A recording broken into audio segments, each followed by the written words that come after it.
first year school webinar. At this meeting, we are prepping for the advisory council meeting, our second advisory council meeting, and the focus of this meeting is visioning.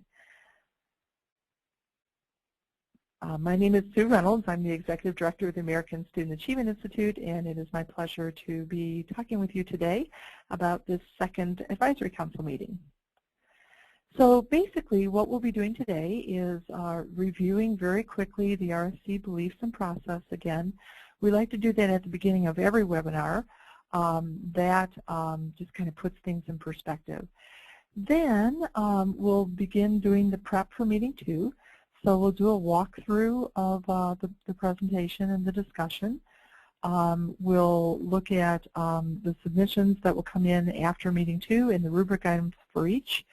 And then also look at the online manual resources for this meeting and the process page. So begin with review. First of all, the RSC beliefs.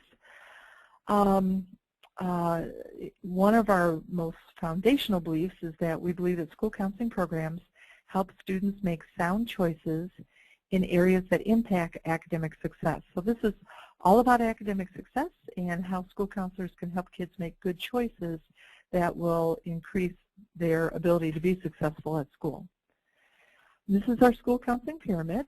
And again, we believe that through sound school counseling programs, where kids have sound guidance and sound counseling services, that in those schools, kids tend to make better choices. And as a result of those choices, student achievement goes up. Then, when we're designing the school counseling program, we begin by just working the pyramid backwards. We could begin by looking at academic achievement. So we will pull out the achievement goals in your school improvement plan. And then we'll talk about, okay, for our school to reach those goals, those academic goals, what are the choices that kids need to make? And once we've defined those choices, then we'll look at, okay, what guidance activities do we need to provide and what counseling activities do we need to provide to help kids make those key choices. So in terms of the process, we started out just getting ready to meet with an advisory council. So we came up with a steering team, we collected data, we did some self-studies, and we put together our advisory council. And then last month, we did the first meeting with the advisory council. That was a meeting where you introduced the foundational beliefs and the process and the concepts of redesigning school counseling to your advisory council, and you kind of explained to them what their role would be this year and what this series of meetings would do and how they would be participating in those meetings. Then at our next meeting, which we're prepping for today, we want to start out by asking the advisory council to help you create a vision for what kids would be like, what your school's data would be like, what adults would be like if all of your dreams came true. So we're painting this picture of the ideal state that we're going to move toward. This process, this activity, is really a binding activity that brings your advisory council together. It helps you understand that all of you have a common mission, a common focus, and it focuses also on the future. It's really a key step in the whole vision to action process, the whole redesigning school counseling process. It's really about changing the culture. It's a very important step. Our vision statement is not just a couple of sentences that's going to just sit on the shelf. The vision statement is really going to be at the heart of the whole redesigning school counseling process. So after we vision this month, then next month we're going to say, okay, we've been talking about our dreams, let's come back to reality. And we'll start to look at then what are the choices that we want kids to make in our school. If we're a high school, what choices do we want kids to make in 9th grade and 10th grade and 11th grade? If we're in elementary, what choices do we want kids to make in kindergarten and 1st grade?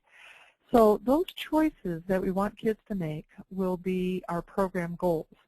And you know, when you think about all the things that kids have to do, right, to be successful at school, all the choices they have to make that are, you know, that make them successful, that list of program goals is probably going to be quite lengthy. That would be normal. We'll talk with the advisory council then about how while we know that kids need to make all those choices, that counselors' time and energy and funding is limited. So we want to prioritize those choices and then focus on some priority goals. So the next month, in December and January, we'll be talking about how can we expand our resources. The more time and funding we have, the more of those goals we can help kids, the more of the choices that we can help kids make. So we'll spend some time with our advisory council talking about how can we get more time, how can we get more funding, how can we get more energy, how can we get more people involved. We'll expand our resources, and then after we've expanded our resources, we'll say, okay, now let's be realistic. We've got 60 goals that we have for our kids. There's not enough time and funding to hit each of them in a big way. So let's pick 1, 2, or 3 next school year we're really going to focus our time and energy on. Those will be our priority goals. Then in February, after we've set our priority goals, then we're going to try to figure out, well, why aren't kids making those choices? So whatever the priority goals are, we'll look at data that will help us understand, do kids have the knowledge that they need to make that choice? Do kids have personal or social issues that's getting in the way of them making a sound choice? Or maybe the kids have the knowledge and there's no personal social stuff getting in the way, but we just don't give them the opportunity. They know they're supposed to do a career interest inventory, but they don't have the opportunity to do one. So we'll look at knowledge, we'll look at issues, personal social issues, and we'll look at opportunities or lack of opportunities that might be getting in the way of them making that #1 choice that we want them to make. After we know what's getting in the way, then in March we'll figure out what to do about it. So we'll design activities that will address the things that are getting in the way of kids making those sound choices. And then finally, after the advisory council is finished meeting in March, then the counselors will work on preparing those activities, so writing guidance lessons, developing a program calendar, developing individual counselor calendars, and a budget for their program. So, so that's the process, starting out with the vision and ending up with action. So let me pause here real quickly, see if anybody has questions. If so, just stick that hand up in the air. And no questions, Sue? We'll go. Okay. Okay. So this month's task is vision. So let's really dig in here and figure out what this is all about. And again, in my opinion, this is the most important step. This is really where we figure out who we are, what we want, and then later what we need to do to get there. So we'll look at preparing for this meeting. Here's the agenda for the meeting. So it starts out with a welcome and introduction. Then the review that we just did, we'll do with the whole advisory council. Then before we start dreaming, we want to make a case for dreaming big. We used to do this visioning step without doing these 2 activities before visioning, and people weren't very lofty in their visions. So we want to spend some, time looking at what does academic rigor really mean? Why is it important? And what does academic rigor look like at an elementary school, and a middle school, and a high school? Then after we've looked at rigor, then we also want to look at why is continuing education after high school important. And that's something that we want elementary parents, elementary community members to understand, middle school, high school, of course. But the whole thing is, how are we preparing kids K-12 so that they are ready to not only get into post-secondary, but also to complete post-secondary with a certificate or a diploma. When we say post-secondary, we're talking about 5 different types of post-secondary, so 4-year college, 2-year college, career college, apprenticeship programs, and job training in the military. So we're using the word post-secondary very broadly to include all different types of ways that kids can continue their education after high school. And really, we believe that college prep starts in kindergarten or even before kindergarten. That we're making the choices, and we're doing at each grade level what kids need to do to continue their education. So before we start talking about what our dreams are, we're creating some definition of what is rigor and why is it important to do well in school. So we'll do that before break, and then after break, we'll start looking at the visioning discussion. And again, the vision is a picture of the ideal state. We're looking at what people believe in their core convictions. That's really important because in our opinion, we would prefer that kids and teachers not work hard just because the state or the federal government said that they should, but we want people to work hard because they love kids and they understand global economics, and with that understanding then they have a passion for helping kids do well at school because they know how that will impact kids' standard of living, job security, and all of that in the future. So we would prefer that this work is not done because of mandates, but it's done because we love kids. And we get at that through this core convictions discussion. Then after we discuss the core convictions, then we're going to look at defining, okay, so what do the ideal adults look like in an environment where people are living by their core convictions? And what do the ideal kids look like? And then finally, what's the ideal student achievement data? So everything that we do after break is a brainstorm, and then after this meeting, you'll take all of that brainstorm and put it together into a vision statement. Okay, so here's the handouts that we'll provide this time. So it's kind of the same thing as last time: cover page, agenda, the process diagram, the vision presentation, which I'll go over in a minute. And then there's a couple of kind of activity sheets. One is, I'll show you this in a sec, but it's a core convictions brainstorm where they're watching a video about another school, and just from their behaviors in the other school, they're trying to figure out what do the teachers in that school believe about kids and about learning. And then the next one is we're looking at their own personal vision brainstorm. And then finally, 2.7, that's a longer document that we've written called Elements of High Achieving Schools. And it's one that a lot of schools like to pass out to people before this meeting, again, so that they're looking at, okay, if a school is really being ideal and lofty, what kind of practices would they have? And in that document, we've described curriculum practices, instructional practices, guidance practices. Everything's written as bullets, so it's an easy read, but it's something that you may want to give to your advisory council members before the meeting. Then these are the tools in the manual that you'll have for this time. That first document is, again, prep for the meeting. That's for you. And then the facilitator notes, the second document. The third document is a poster that is 8.5 by 11 when you get it, but we hope you'll blow it up and be able to record on it during the meeting. And then we've given you a couple of samples, a vision statement sample and a mission statement sample and guidelines. And then finally, tasks following meeting 2. Again, the 3 documents for every meeting that we want to make sure that you're referring to is the prep for the meeting with facilitator notes, and then the tasks following the meeting. Okay, the other thing we need to do to get ready for this meeting is to obtain a copy of a video. It's actually a 60-minute segment. It's called the Lorraine Monroe Doctrine. It's about a school in Harlem that is just doing incredible things.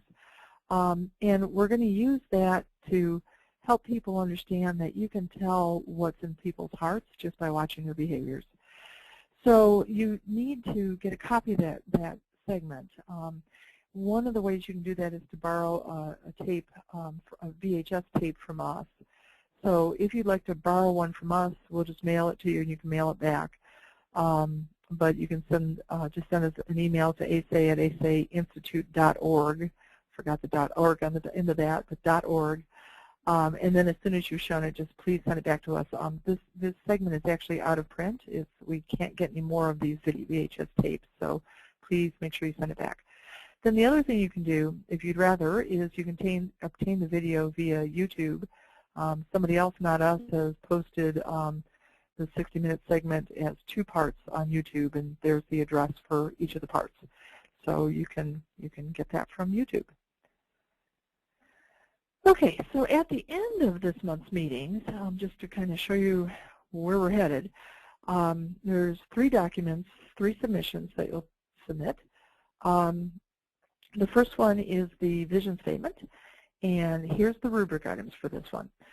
So in the vision, the first paragraph contains core convictions. The second paragraph describes ideal adults who are living by their core convictions as they provide guidance and counseling. The third paragraph describes ideal students in the school where the adults are living by their convictions.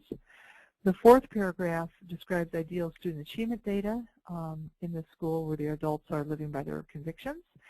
And then the fifth one is that all achievement data is expressed as the percentage of students who are reaching a specific standard. The way we've set up the online system, it would be impossible not to do that, but we just wanted to make sure that you were aware that that was how you were expressing your data. So that's 5 of the rubric items, and we'll go through and I'll show you all about this as we get into the presentation. And then here's some others. These are actually rubric items from ASCA that we need to make sure that you've met for the ASCA RAMP Award. So in paragraph 2 about ideal adults, in that paragraph we need to make sure that you've described as your ideal situation that the school counselors are addressing students' developmental needs, that they focus primarily on prevention, they serve as an advocate for every student, they use data to drive the program design, they evaluate the school counseling program annually, and they follow the ASCA ethical standards. So if you'll just make sure in that second paragraph that you've included all of those, because the readers will be looking for that, and they want to make sure that you've included those items. Of course, you don't need to write this word for word, put this in your own words, but just kind of make sure you've touched on that. Okay, then on the mission statements, this is also an ASCA RAMP requirement. You'll see in a minute when we get into the presentation that a mission is different than a vision. A vision is lofty and it's long and it describes every aspect of a perfect environment. The mission statement is more of a short, usually one sentence. It's kind of a rah-rah, mantra or a branding statement. But on your mission statement, we need to make sure that we actually are going to have 3 mission statements. One is going to be a mission statement for your school counseling program. And then ASCA also wants to make sure that you have reviewed the school's mission statement and the school district mission statement. So we're just going to make sure that you've uploaded those into our system. So in the school counseling mission statement, we need to make sure that you've included the purpose of school counseling, the tasks that are involved in school counseling, and then the principles, the beliefs upon which your program is built. We've got a resource for you to use when we get into the online system. I'll show you where that is. But there's a document that gives you sample mission statements and then also some more details about how to write a mission statement. Okay, and then finally the third submission, besides the vision and the mission, are the minutes, and the same rubric items as last month. Okay, let me pause here. Let me see if there's any hands up. I'm not seeing any. Okay. So let's walk through this month's meeting. I'm going to switch out presentations here, and we'll go to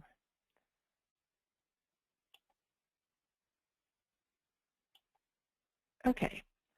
So we're looking at the slides that go with the second meeting. So the first thing is just a welcome slide, making introductions. Again, especially if you have new people, just to go through real quickly and just make introductions. And then you're sharing with all of your advisory council members. Here's the agenda we're going to review. We're going to do a couple things before revision. And then during the visioning brainstorm, we want to look at what do we believe all kids deserve. Those are our core convictions. And then we're going to define what are the practices of our ideal students, adults, and our ideal achievement data. Okay, so process review, organizational structure, advisory council, foundational beliefs, and then the design process. And I'm just going to flip through that fast because that's what we just went through. This slide, at today's meeting, we'll start dropping this slide in, and for all of the meetings from here on out, this slide will appear at the end of the process. We want folks to start realizing that out of these meetings, there are products that come. And the first product is the vision statement. That will come out of today's meeting. Then next month, we'll look at the program goals as a product, and then the next month, we'll do the next 2 products. So, we want people to see that as they're working through, there's these products each that are coming out of each of their meetings. Okay, so before revision, let's just kind of consider the idea of academic rigor. So academic rigor we're defining as being the level of achievement that's required for students to be successful at the next educational level. So academic rigor in an elementary school would be what kids need to know and be able to do by the time they leave the elementary school, so when they hit middle school, they can be wildly successful. And then in middle school, they need to learn, know, and be able to do what they need in order to be wildly successful at high school. So it's always preparing kids when they walk out the door to be ready to be incredibly successful at the next educational level. So as we look at that more concretely, for an elementary school, and for most elementary schools, there's not a lot of data that's collected. So this is a data point that we use in our School Improvement Institute that we have found works pretty well. So we want our elementary schools to be thinking about, are they preparing kids to earn A's and B's in Algebra 1 and other courses traditionally taught in high school but now taught in the middle school? I think schools all over the country, high schools, are starting to look at teaching AP, International Baccalaureate, and dual credit courses in the senior year, or if not junior and senior year. And we're starting to notice in our School Improvement Institute that a lot of our high schools are really now having conversations with their middle schools about basically doing the first year of high school in 8th grade. So we want to make sure then that if our elementary schools are kind of staying where we think they need to be, that they're really thinking about how are we going to work it so that when kids leave our building, they're really ready for that first year of high school and middle school, that we've got them ready for that. And because there's not a lot of data points in a lot of elementary schools, we're really looking at things like, in an elementary school, are kids getting all A's and B's on the report card? Are they, if there are assessments like Terra Nova or other assessments that are sometimes given in the elementary school in addition to your state test, are the kids performing at a level that would enable them to be wildly successful in high school or in middle school? Okay, then to be high school ready, we really want the middle schools to prepare students to succeed in their freshman level classes. So middle schools should be thinking about, are kids ready when they leave our building to succeed in English 9, Geometry or Algebra 2, Biology, World History, World Language, in Fine Arts. That's in most states, that's a pretty traditional freshman course load. And if that would differ for your state, feel free to put, what the freshman courses would be in your state there. And then we're also suggesting that middle schools have kids ready so that they can earn at least B's in those courses in high school. We have found that A's and B's tend to prepare kids for success at the next educational level. C's, even though C's are often described as being average grade, we're finding that kids who earn C's often are not ready to succeed at the next level. And then in terms of also being high school ready, we talked about how the middle schools might help kids to be high school ready, but the high schools also need to prepare their students to be successful in upper level courses. So we want the high schools to be thinking about, in 9th grade and in 10th grade, are we getting kids ready so that they can master 4 years of rigorous English, 4 years of rigorous math, biology, chemistry, physics, 3+ years of science, world history, world language, fine arts, and AP. So always thinking about how are we going to prepare for kids for success at the next level, and with a B on the report card, or if it's an AP course, a 3 or better on an AP test. This word in the middle here that says biology, that should say science. I'll change that before you upload it. Okay, then to be post-secondary ready, high schools then need to prepare students to select an appropriate type of post-secondary institution. You know, kids should have knowledge of those 5 types of post-secondary institutions, and they should know which one is the best fit for their career interests and their goals in life. So they need to be ready to select the appropriate type of post-secondary. They need to be ready to select a major. We know that most students no longer complete college on time in 4 years, and that's a lot of the time it's because kids are bouncing from major to major in the first 2 years of college. So we want kids to be ready to select a major, be it, you know, in the right apprenticeship program or the right college or the right area in the military. They just need to be ready to make that selection. Students also need to be ready to pay for their post-secondary, you know, to look at what kind of tools and equipment it might be needed for an apprenticeship program, or paying for a 2-year or 4-year college or career college. Students need to be ready to make sound personal social decisions. There's a lot of freedom in post-secondary, and kids need to make good decisions, so that's part of how high schools prepare students for post-secondary. And then finally, in the academic realm, students need to be ready to succeed in the first year post-secondary. That means that they don't need any remediation.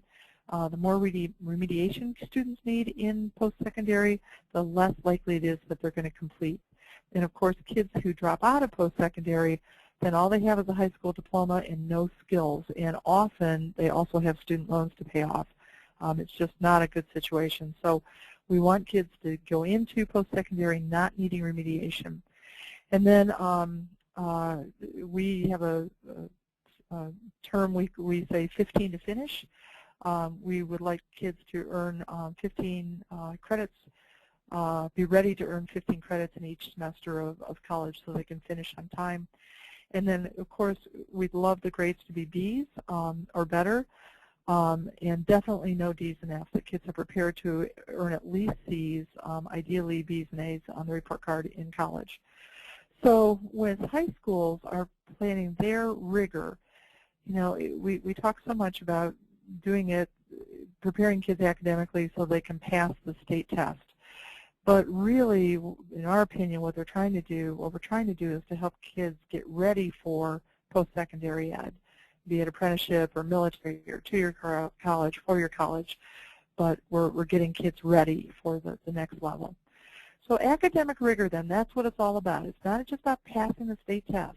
It's about getting kids ready to be successful at the next level, and the level after that, and the level after that, and then finally to get them through a post-secondary program on time.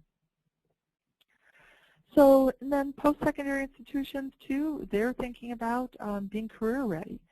So in post-secondary institutions, we need to prepare students to have the academic skills that the workforce is demanding, the soft skills and the habits of mind that that business employers are telling us that they need in today's workforce.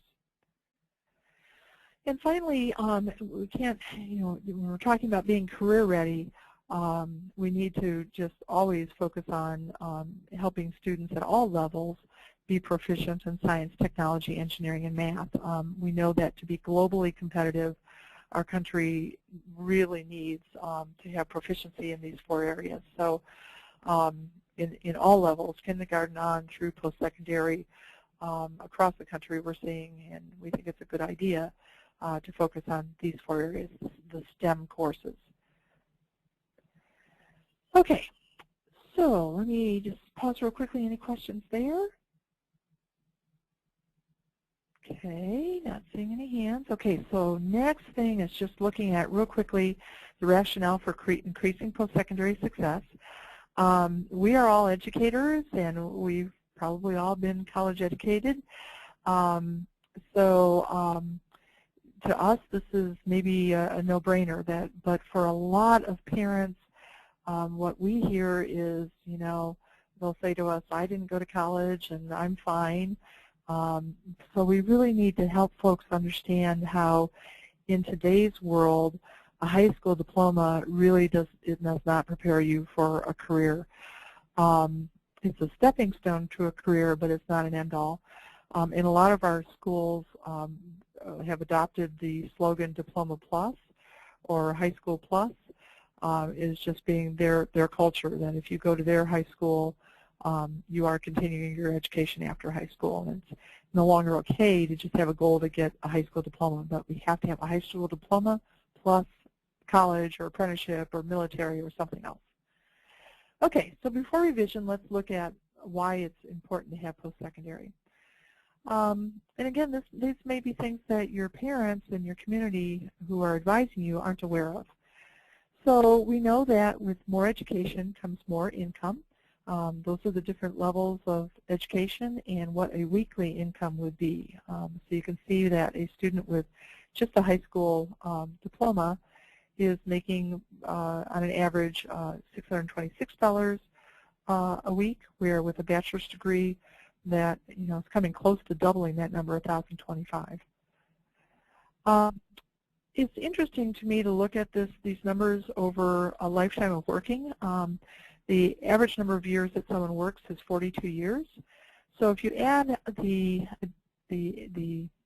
increases in income that folks earn with the different levels of education, the difference between just a high school diploma and a high school with some post-secondary is close to $160,000 over the 42 years. If you look at that, just a high school diploma versus a 4-year college, a bachelor's degree, we're now approaching $1 million difference over a lifetime of working. And that, of course, can really impact the standard of living. So it's important, I think, for folks to understand that. Same thing with looking at unemployment. The more income you have, the less likely it is that you're going to be unemployed. I'm sorry, the more education you have, the less likely it is that you're going to be unemployed. Another reason to increase the percentage of folks in the community that have a post-secondary education is looking at, in a global economy, where the jobs are going, and really thinking about keeping jobs, especially high-skilled jobs in the United States. If we look at a low-skilled workforce, and just for comparison purposes, I'm just going to look at manufacturing. In the United States, the average manufacturing wage is $17.20 an hour. We can send those same manufacturing jobs to China for 64 cents an hour, to India for 25 cents an hour. So the question is, why would we keep our manufacturing jobs or our low-skilled jobs in the United States? I live in Indiana, and in our rural communities in Indiana that build furniture, they're starting to ship the wood overseas, to have the furniture built overseas and then shipped back to Indiana, because the salaries are just so much less. It makes it financially viable to do that. So then let's look at the high-skilled workforce and where are the high-skilled jobs going to go.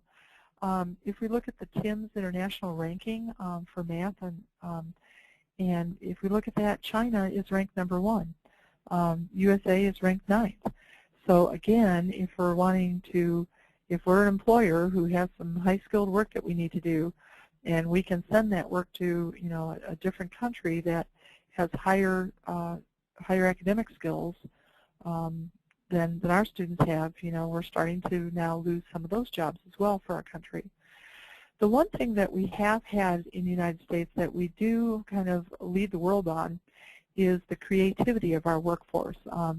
The U.S. has a much more creative workforce than other countries in the world. However, we've been working with some educators in India, and they're now aware of that, and what they're trying to work into their curriculum for their students is coursework on creativity, so that they can compete with us, not only in the academic areas, but also in creativity as well.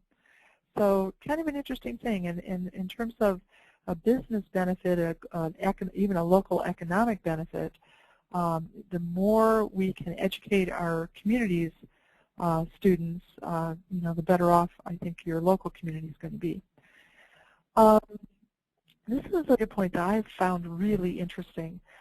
For every 1% increase in the region's bachelor degree share, you increase the wages of those with just a high school diploma. You haven't been to post-secondary, just a high school diploma or less, by almost 2%. So, having that post-secondary degree, increasing the percentage of your community members who have that post-secondary degree, of course, that's good for the individuals who have those degrees. But it's also good for people that are high school dropouts or to have just a high school diploma. It increases their wages. So, and then other community benefits, as you increase your percentage of folks in the community that have post-secondary credentials, degree holders tend to smoke at half the national average. They exercise twice as much. They spend more time on education with their children. They volunteer twice as often, and they vote at a higher rate. So there's not only benefits to an individual to have a post-secondary credential, but there's also some very significant benefits to the community. And finally, I did want to look at a slide on social justice. This is something that's really important to our organization. And just looking at, as we talk about this post-secondary attainment, we find that students from more affluent families have a higher college enrollment rate than students from more low-income families. And then when we're looking at ethnic groups as well, and racial groups, that the whites tend to have a higher percentage of students entering and succeeding in post-secondary. So it's just something, to think about. I know for me personally, this is data that breaks my heart, and it's something, it compels me to do this job. And I'm thinking that in your communities too, understanding this, for folks like me that this bothers, it might encourage them to engage in your work and in the school's work. So we're here then to look at visioning, so let's jump into having these dreams for our school and what we want our school counseling program to be able to do. So a definition, our vision is a detailed description of our school's ideal student achievement data and the ideal student and adult practices. So people always get vision and mission mixed up. So a vision is a detailed description of the ideal world. It's lofty, it's bold, it's not based in reality, it's just pie in the sky, what's our dream of dreams. A mission is a brief statement that says that it's the aim of the school to move toward the vision. So one's kind of like a cheerleader statement, and a chant, something that's easy to remember, and the other one, the vision, has a lot of details in it. It really kind of spells out exactly what we want the school and the community to look like. And we're working today on vision. Then we also wanted to find the difference between a vision and a goal. And this is incredibly important for this discussion, that folks understand the difference between the two. So vision is a detailed description of the ideal world. It's lofty, it's bold, it's not based on the reality, it's pie in the sky. It's just if we had a magic wand and we could just wave it and all of our dreams came true, what would the world be like? So it's really lofty. A goal, on the other hand, is a realistic step between the current situation and the vision. So it's reachable within a certain time frame. So if my dream were that all of the students in the world, every single one of them, were to take and succeed in an AP course, that would be my vision. But my goal might be, if only 10% are doing that now, that my goal might be that we get that up to 15% by a year from now. So a goal is a step between the actual and the dream and the vision. It's a realistic step. Just a couple of quotes that I liked about vision that I put in. You can take these out if they don't do anything for you, but I love this one from Joel Barker. Vision without action is just a dream. Action without vision, it just passes the time because you're just acting. You don't know where you're going or what you're doing. But vision with action, that's what changes the world. Creating tension, Peter Senge. Without vision, there is no reason to move away from the status quo. Visioning creates a discomfort, which results in energy for change. So when we're visioning, we want people to be uncomfortable. We want them to think about all these things that we would love to have be, and then we'll come back to reality and think, oh, shoot, we're not there. We need to work. Okay, practical reasons for visioning raises our expectations. It gives your entire advisory council a common purpose and direction. Really does that. Creates energy for change. You know, if I didn't have a vision of what I wanted the world to look like, that data that we saw with the low-income students, that wouldn't bother me. So having that vision is what creates the energy. Focuses on the future, no blaming for the past, focuses on students, because the whole thing is going to be written about, you know, what we want for our dreams for kids. So it's not our dreams for teachers, it's our dreams for kids. And then the vision will become the foundation for your decision making. Every decision you make, if it takes us closer to the vision, it's a good thing. If it takes us away from the vision, it's a bad thing. Okay, so there's 4 steps. We're going to work with the advisory council to come up with your core convictions, ideal adult practices, ideal student choices, and then the ideal student achievement data. So our first step is to look at our core convictions. What do we believe in our heart of hearts that all kids in our building, every single one of them, deserves? So here's some examples from past schools that have been through this process. One of our schools, our advisory council believes that all kids deserve to grow up in a culture of high expectations, not just the affluent kids, but you know, every kid in their school deserves to be in this culture of high expectations. Another one, all kids deserve to master the state educational standards, not just some kids, not just the kids that come to school ready to learn, but every single kid deserves to master those standards. All kids deserve to continue their education after high school, not just those kids that have a lot of money, but every single kid deserves to be able to continue their education after high school. All kids deserve to be engaged in their learning. All kids deserve academic and career guidance, not just the kids who come down to the office, but every single one. So the question is, we want to start really thinking about how our convictions end up being our actions. So first step in this is to see, can we identify people's core convictions by observing their behaviors? And this is where we'll bring in the 160-minute segment. So it's a 60-minute, so it's a 20-minute video. And it's a video about the teachers and this principal at Frederick Douglass Academy in Harlem. And you'll get to see the teachers teach, and you get to see the principal shooing some kids to class. And the idea is, what do the kids, what do the teachers, what do the adults at this school believe about kids and about learning? The document that you're seeing on the right is one of the handouts for this meeting. And as folks are watching the video, they're just writing down, you know, they believe here at Frederick Douglass that all kids can learn, that all kids are college bound, that all kids deserve an environment where discipline is concrete. So they're just writing down what they're observing. And then later, after you watch this, then there will be a segment where everybody tosses out what did they see, and they can work from this sheet. So then the next activity is to start doing the visioning brainstorm. So in each section in this poster, they will, at their desks, be writing down what they believe in each segment, and then on the big poster, you'll be writing down what everybody says. So in the first segment here, the top left quadrant, you can't see that, probably you can't read it, but what it says is we believe that all kids deserve. And so people have a copy of this at their desks, and they're writing down the top left box what they believe individually. So, and we give them maybe, I don't know, 4 minutes to do that, not a lot of time.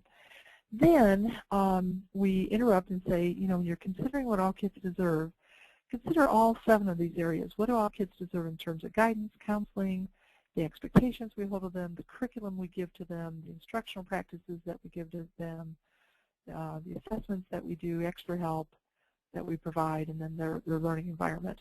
So I'm going to go back and, we go back to working on that top left again. Okay, what do all kids deserve? Then we got to reach consensus, and we're using a model called a Delphi consensus building model. So people, first they fill that form out individually, then in small groups of three or four, they come up with, the top 2 or 3 things that they really believe in that small group that all kids deserve. And then they toss that out as step 3. Then you ask them to share their small group responses with you at large group. When they start sharing with large group, on this poster, in the top left-hand corner there, you're going to just scribe what everybody says. And then the last question is, once you have everything up there, the consensus question is, can we live with this and support it publicly? If somebody says, no, I can't live with that one, then it comes off the list. If somebody says no and you leave it on the list, you've negated them. So you can go lobby them later to convince them it really should be on the list, but you have to take it off. If they say no, you've got to end up with something that everybody can say yes to. We had a scenario once where one community member didn't believe that all students deserve love. And the advisory council, the steering team said, okay, if we can't have consensus on that, it has to come off the list. They took it off. Over the next month, everybody ganged up on that person and explained to them why the kids really do deserve love. They brought that guy back on board. Then at the next meeting, they added it back in. But had they just left it up there and said, oh, you're silly to say that, everybody would have wondered after that, do we really have consensus, or is it just the steering team pretending that we're going to reach decisions through consensus? So, okay, so that's that one. Then step 2 works the same way, except this time the question is, what are the attitudes and practices of the ideal school counselors in the ideal school? So back on this page here in the top right, there's a place where people would write down the ideal practices of counselors. And then the 4 little boxes below that, we talk about the practices in here of ideal teachers, ideal administrators, parents, and community members. So that goes with that. And then the question after that is ideal student practices. I love this part. There's lots of smiles on this part as people describe how kids are lined up to get into school. They do more homework than we ask them to do. They just, are sitting on the edge of their seats. They're so engaged. So we're describing the ideal students, and really these are practices we'd like to see. So, and again, after each of these, we're going from individual brainstorms silently to themselves to small group discussions and then to large group consensus. And then finally, step 4 is the ideal student data. And on this one, we're looking at we will suggest these data fields: the percentage of students passing the state math test, state English test. I think all schools in the country have those accountability data fields. And then here's some others that we're suggesting. If these don't do anything for you, just take them off. You can put your own in there if there's other data fields that your school monitors. But the first step is to get the data fields in, and then the second step, step 2 in here, is for them to write down the percentage in their dream, the percentage of students that are meeting that benchmark. Okay, so the discussion on this part, I know I'm running over a little bit, but there's just some important parts here. The discussion in this part can get a little dicey. Some people will think, oh, this is a vision statement. It's really kind of pie in the sky. And who wouldn't we have dreams for? Those percentages should be 100%. I would love it if 100% of the students passed the state test, 100% had a 3 or better on an AP exam. It should be 100%. Other folks, for a variety of reasons, have almost predetermined that there is a group of students who are not going to be successful, and so it's impossible for them to have dreams for those kids. So it's not uncommon when we're working with schools to have these percentages start out at 80%. You know, our dream for the percentage of kids passing ISTEP, or I'm sorry, passing your state's test is 80%. And so when that happens, the people that have dreams for 100% of the kids, they tend to come back and challenge the folks that said 80%. And this can get to be kind of a real dicey discussion. We've seen lots of cases where there's been tears and arguments, but I tell you, this is one of the richest discussions that you can have in your school, is who do we have dreams for? One of the little tips that you can do is that if you can't, I'd let this discussion go on for a little bit, and if people are not coming to 100%, what I would do is just have them turn over the sheet where they've been brainstorming and ask them to write down the names of the kids that are in the 20% that they don't have dreams for. And our experience has been is that when you have to start assigning names to those kids, you realize, I really do have dreams for those kids. I don't think it's very likely they're going to have a 3 on an AP test, but I would love it if they did. So this discussion is really important. We've been doing this work for 20 years. In the beginning, when we first did this work, what we heard is we can't have dreams for the African American students because they haven't had as many opportunities as the white students, and it would be unfair to them to have dreams for African American kids. This is 20 years ago. So luckily we don't hear that anymore, but it was really disturbing to hear it then. We tend to hear it now more often. We don't have dreams for low-income kids because they don't have the opportunities, and if we had dreams for low-income kids, the suicide rate would go up and the dropout rate would go up because it would just be not fair for us to have dreams for low-income kids.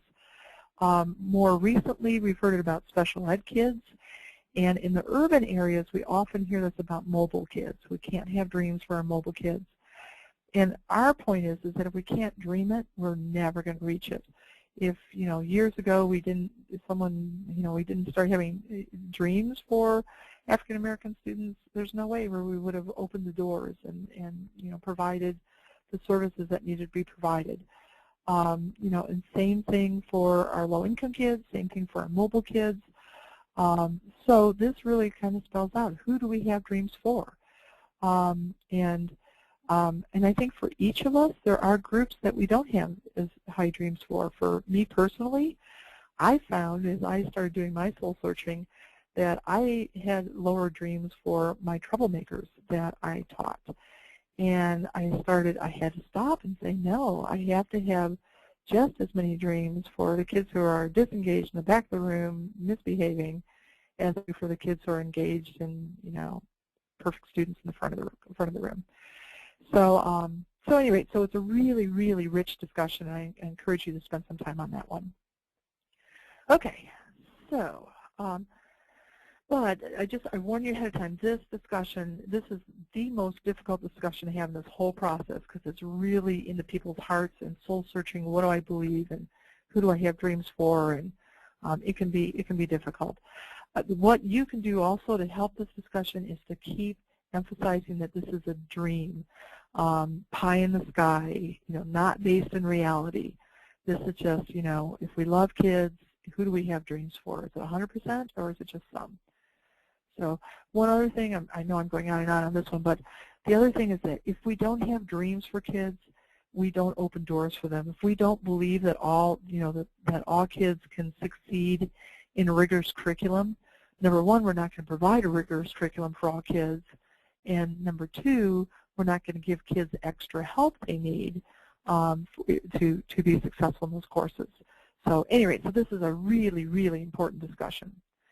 Okay, then finally, we're working individual, small group, large group, and then whatever we get up there, can we live with it? One other thing is that if you can't get to 100% on this, it's okay to put into the online system that it's 92% or 97% or whatever it is. You don't want to make it 100% if your community hasn't gone to 100%. So you don't want to make it 100% if in your own personal heart of hearts it's not 100%. So it's just a discussion, to facilitate. Okay, so and that's it.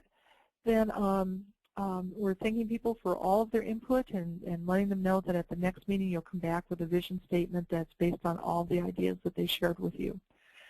Okay, let me get real quickly. Any questions come up while we're looking at that? Not seeing any hands.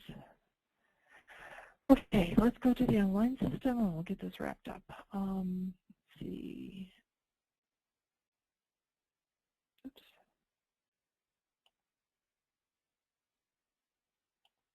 Okay, so in the online system, I'm going to click on the Process tab. Oops. Okay, I'm going to click on the Process tab, and I always check I'm on the first year tab, which is good. I'm going to scroll down to October.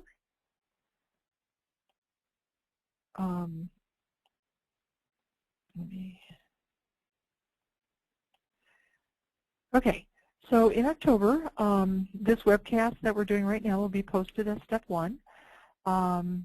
Then we're going to conduct Advisory Council meeting 2.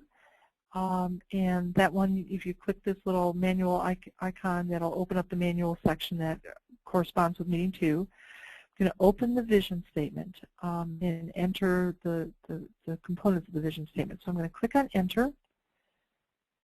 And here we've just given you text boxes where you can just type in the responses from all 4 of those discussions that you had. Sometimes schools like to, and I like to do this, I like to bullet a lot of things. I just think it's easier to read. It's okay to bullet things in here, but if you are going to bullet, just keep in mind that our web-based system does not recognize characters. So I usually just bullet with a dash. That would work fine, or an asterisk would work fine, but any of the fancy characters would not work. Okay, and then in the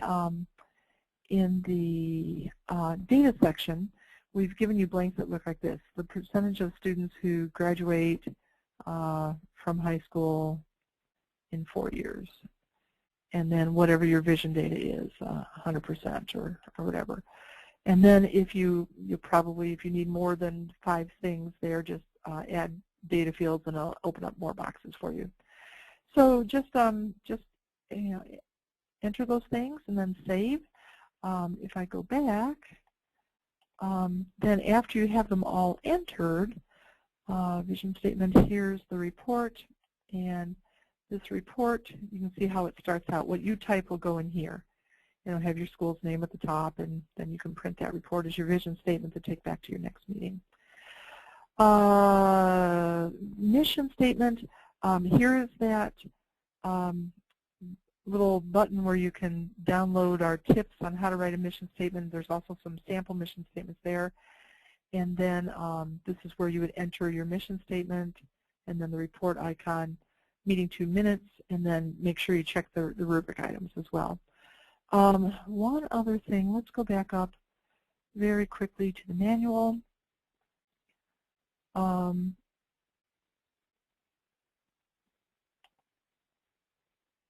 Okay, and the manual, when I go down to the vision part, I wanted to show you that in tools here, we've given you a sample vision statement.